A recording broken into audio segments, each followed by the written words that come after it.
Oh man, this people at Columbia University, they did their protesting and it started and decided to occupy a library.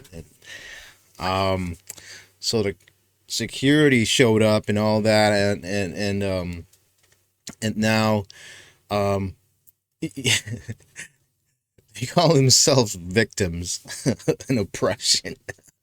My goodness. Oh man, decoy voice.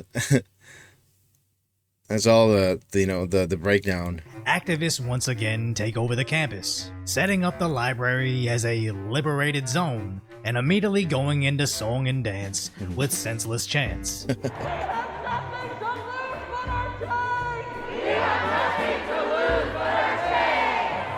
Until their occupied protest. Wait a minute. What did they say?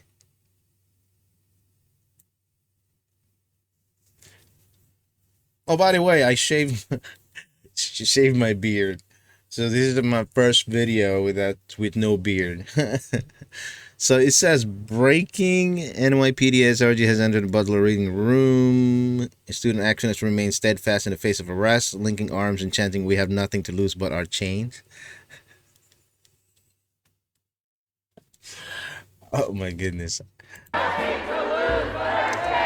Yeah, okay. Until their occupied protest was told by security they weren't allowed to leave unless they can provide student ID or they'll be arrested for trespassing. See all these people that I can guarantee you that these people that have their faces covered like this person right here and that and there are many of them. How much you want to bet that they're not from there? They're not even student there. And if they are a student, they're cowards. They don't stand for that what they believe. They don't want to be exposed for who they are because they know there are consequences for that. So yeah.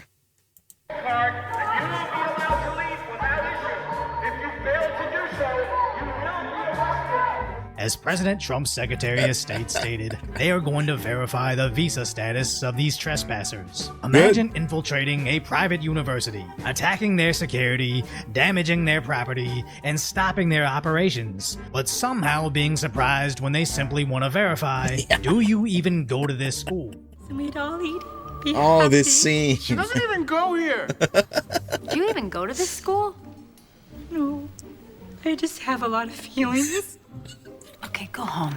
And unfortunately for them, they don't have to be a student there for Columbia to teach them about consequences. Yeah, exactly. As Freedom News shows us, the other protesters were demanding they be freed from the occupied zone they created. Oh my goodness, you can't make this up. So they occupied the library and then they shut them in there because they want to check every single one of them, make sure they're students of that university. And now they're like,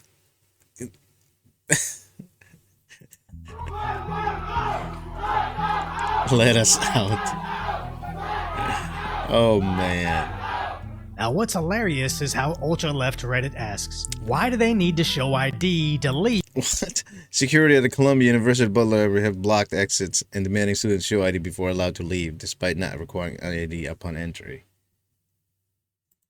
Despite not needing ID to enter. They literally can't tell the difference between sneaking onto a campus and trying to flee the scene of a crime, as these idiots think being detained during an investigation is false imprisonment, or somehow kidnapping. As just because you're acting like a child doesn't mean the law is going to treat you like a kid. But then they said, falsely pull the fire alarm, receiving 3,000 upvotes and several people agreeing. And that's exactly what they did.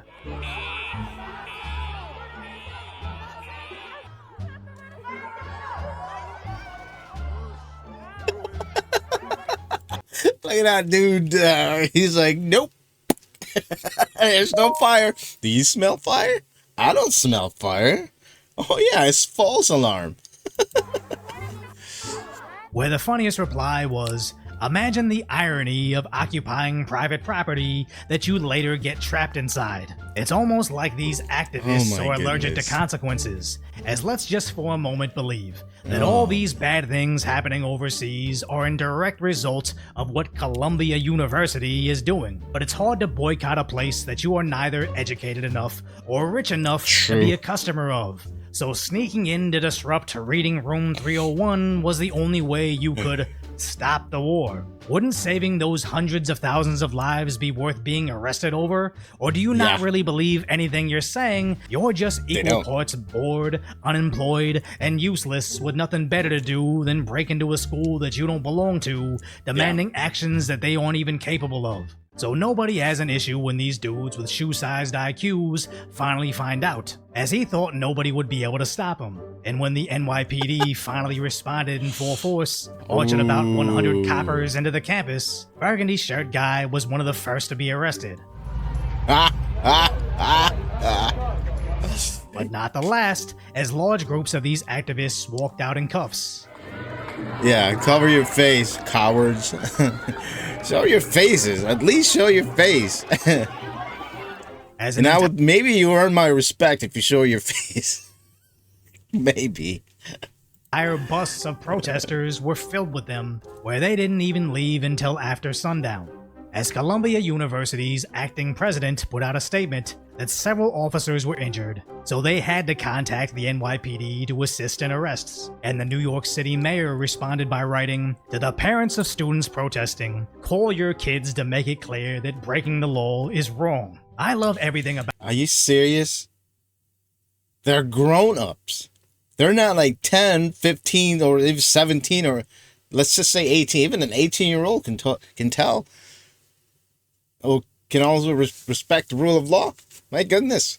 Call your kids? Why would they're, man, if those kids are one of my kids, no way I'm calling them. I have 5 kids, but they're all, good and in heart, and they respect the law. But this response, as it addresses the students' parents that are likely shelling out over $500,000 so their kids can go to an Ivy League school to practice performative activism, as any parent that's paying any attention would immediately cut off all financial assistance to this. But it also finally addresses how inorganic these paid-for protests are, by prosecuting the outside forces that infiltrate these schools. As when the Daily Mail covered the story, they stated they arrested them for trespassing after failing to produce student IDs, as nearly 70 of them apparently warned students after injuring 2 security guards. And after President Trump revoked hundreds of millions of dollars in federal funds to these Ivy League schools for not controlling the protests last year, they had to lay off 180 staff members. As we just covered how they protested at Columbia last year, also they could do performative dances that they thought would end the war, but only ended in mass arrests. And when Trump took office, over 300 student visas have been revoked. As remember, that occupied protest lasted 3 weeks. Send him out. Send him out. Out of here. Just like that one, what is that? That rich Filipino kid. I don't know if she's out. Did they revoke her? Or is she even a United citizen? But I don't know. I know she's from the Philippines. This is one of the daughter of a TV show, I think, and they're rich. I think they have they were so rich that they have a dinosaur egg. That was like last year, I think that would happen. One of the colleges. Weeks, and all the way over in California, similar protests shut down our public universities as well, and every time they arrested but refused to charge the protesters, they went right back to campus to shut it down again. So what's happening at Columbia University is a welcome change. Expelling the students, destroying property, revoking visas to anybody visiting the country just to break our laws, and identifying and charging the trespassers that impede the school's ability to educate. As the schools really only need to do this a couple of times to never have this issue again. Exactly. All you have to do is one time. I mean, just like he's saying in California, because the students they get slap on the wrist. What are you going to, just like any criminals, if you give them a slap on the wrist for doing a crime, they're going to do it again. It's a simple thing, folks. Simple. So if you appreciate my concise commentary, Simple. hopefully I've earned your subscription, then go check out the video on how the union protest in LA is also backfiring. Yeah, I want to see. All right, guys. That's good video. I'm gonna leave the link. Put the link of Decoy Voice in the description there. So keep it here. Later.